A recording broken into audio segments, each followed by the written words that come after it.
Alright guys, welcome back to the channel. Ryker here. Thanks for tuning in. This is, I guess you can say, day 0 of my Can-Am Ryker road trip, Atlanta to Miami.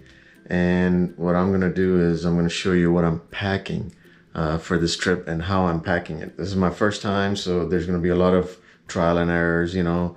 I'll learn from this trip what was extra, what I need to carry in the future, what I don't. So put my neck mount and then walk you through real quick and show you the new bag that I purchased too, which is pretty cool. The dry bag for the bike behind the rider seat. So let's go ahead and look at the stuff. All right guys, so I bought these packing cubes from Amazon. They're by Bag Smart, and these were around, I think, 28-29 bucks.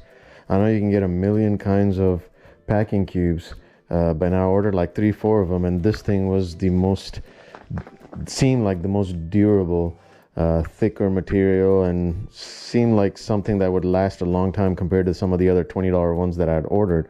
So this one's called Bag Smart, and they come with 3 of these medium-sized cubes. You got 2 of your small size cubes, and then you get 1 large size cube. So basically we're gonna be there for what, 26, we're gonna leave 27, 28, 29, and then 30 we're gonna be back. So 5-day trip, 4 nights there in near Miami.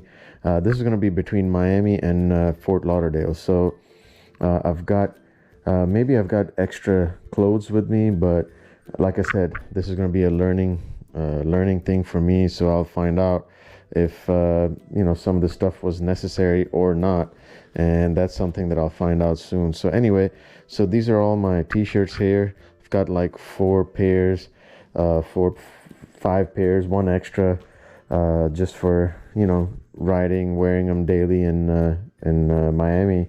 It's going to be warmer there, so I won't need any sweaters with me. I've got my socks and my undies over here in the smaller cube, so I've got like 5 pairs here, 5 pairs here. So 1 extra pair of everything is what I'm carrying, just in case. The big pack right here has got 2 of my jeans, my I guess you want to call it pajama, and then I've got 1 polo shirt, just in case, you know, if we go somewhere fancy enough where t-shirts are frowned upon, then I've got a 5-year-old polo shirt. So that's turning to gray from black, but still, you know, better than wearing a t-shirt. The other one I've got some night clothes as well. So I have some shirts that I wear at night, which are different than what I would wear in the day. I've got an extra layer of freeze out quarter zip sweater. This is what I'm gonna wear when I go. This is the freeze out upper, and then I've got the freeze out lower over there. So these are just the clothes that I have right here.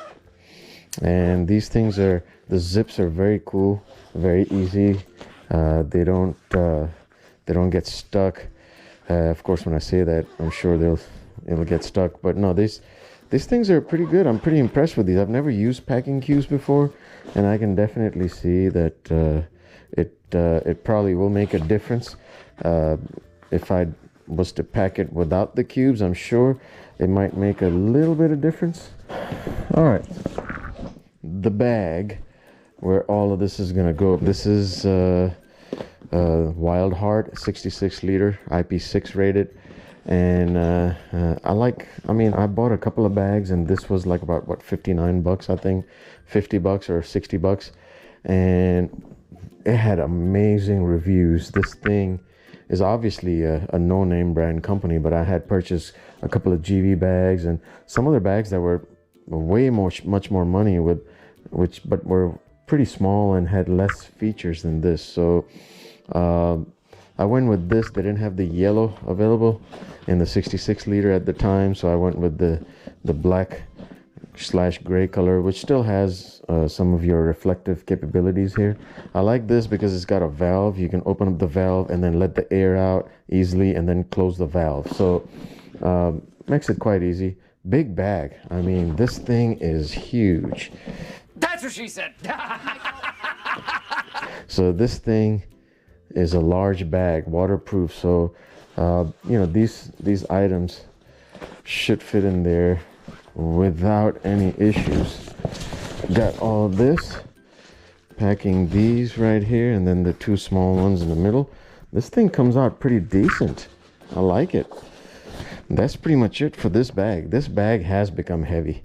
Oh, that's for sure. Oh, I would say at least 20 pounds, 20 pounds at least, maybe even more.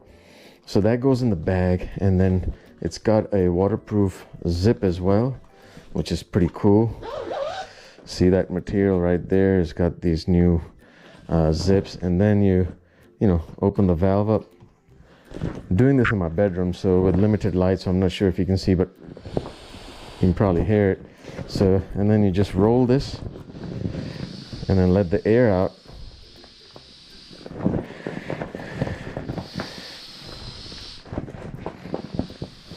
Yep, roll this out, lock it into place as such, and there's your bag right there. Still more air, you can take more air out, and then just close the valve, and that's it. There's your bag right here for the motorcycle. I really like this bag. Let's hope it stands the test of time with its stitching and whatnot. So this is where all the clothes go in. There's a lot more room in the bag, but this is pretty cool. This is the 66-liter bag. Let's put that aside. Now this, I haven't really set much in it, but this is pretty much how it's gonna go. I've got my, you know, my waterless car wash, which stands up here perfect with a couple of microfiber cloths. I have this huge rain gear here, upper and lower, so that's just in this plastic bag on the side, fits in nicely. I've got these bags that I bought from Amazon, which is pretty cool. I just thought I'd try them. They're by MISSLO, Miss Low, I guess, and I'm pretty sure there's not a lady by the name of Low, but you put your shoes in there. I mean, before this, I've been putting my shoes in just regular Publix Kroger plastic bags, but you know, these were really cheap. Thought I'd give it a shot. I've got one pair in here already, another pair I'm gonna put in another pair, and put that in there. I've got some Lysol because we are going to Florida after all, so I want to make sure that, you know, stay good. And that's pretty much it. So this bag is just going to be like 2 pairs of shoes, rain gear, some microfiber cloths, some cleaning accessories, and that's it. This will go in the side case right there. This, as you know, is my LinQ top case, and I love this thing. This is on my bike all the time, so I never go without it anywhere. So this thing is packed to the gills, which I'm gonna need to take off some of the items, but a lot of these I'll be wearing, like glove liners, helmet liner I'll be wearing. I've got a pair of summer gloves in there, and then this winter gloves I'll be wearing as well, so they won't be in there. And in this, I pretty much have my scarf, the neck warmer, rather, not the scarf, but neck warmer, I guess, whatever you want to call it. I've got my tire plug kit in here, a couple of my tripods in here, bungee cords. I have a first aid kit. I've got a lock, and then I've got this yellow, really thin mesh high vis vest that can go over a jacket if it's too dark and we decide we need more visibility. And that's pretty much it. I like this bag. This stays on there. A lot of this stuff is like readily available, so I'll just grab it and throw it in here, whatever I need.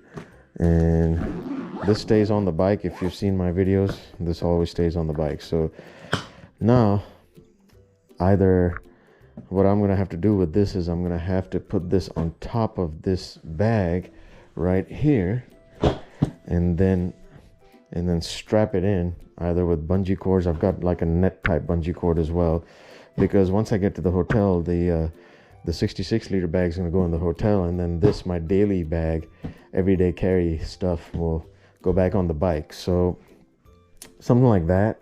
And the bag comes with the with this mounting kit, you know, straps and whatnot. It's kind of like these ratchet type straps. So I haven't messed with this yet, and I'm going to do that right now, and then show you how I put everything on the bike. Most of the rallies come with the max mount. Well, actually all the rallies come with the max mount, and if you don't have a rally, you have to buy this separately. And you know, you can use this as I guess a base for putting luggage on. But since I purchased a LinQ rack, so now look at this, and then look at the real estate you get now. Look at that. See, it's almost like a you know, it's not a complete square, but you get a lot more tie down points. You see the slits right here, which I'll show you in a second, and then you can basically, you know, it gives a nice little point, a base to put your dry bag on. So that works great, and I'm going to show you how I tie it down right now. This comes with a couple of straps, which are pretty cool. I think they work really well. I've done one side already, so I'm going to show you the other side as well. So basically, I'm just going to put these, there are a couple of D-rings here, plastic ones albeit, but still, I'm going to put them through here. The LinQ rack has got a couple of holes or slits that actually work out perfect for me. So that's what I was banking on. When I saw those, I said, this should work. And then, I'm not sure if you can see it, it's kind of dark, but I'm just gonna bring this through here and then up through the D-rings. All right. And then it's kind of like almost like a ratchet system, almost. And then you tighten this up. Actually, I'm gonna move this. Okay, here we go. Just wanted to move it a little bit so the buckle stays somewhere up top rather than hitting these plastic D-rings here. All right, tighten. This thing's not going anywhere. Now, something which happened by fluke, which is pretty cool, and it works out in my favor, is this right here. So these straps are basically to tighten down, and so this doesn't open up. But you know how that works in my favor is, let me show you. I'm pretty excited. This was such a complete fluke, and it works out really brilliantly. And what I can do is I can take this, see, push it through here, this flap right here, and there's an open slit right here, and then this actually is kind of a tight fit, but it fits really nicely. I have to push it back a little bit.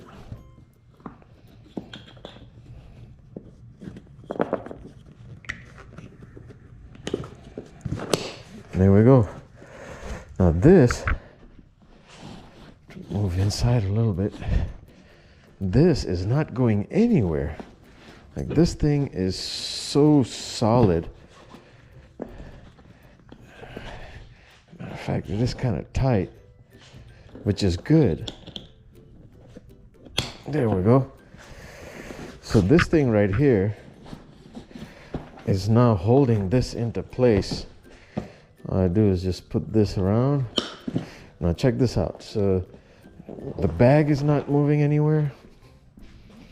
See that? The bag is not moving, and now the top piece is not going anywhere. This thing is in there solid, which is excellent. Just put that down there a little bit. So look at that. Look at that. And then you have this hand, this piece right here that I can just put up here. And there we go. Basically the handle. There we go.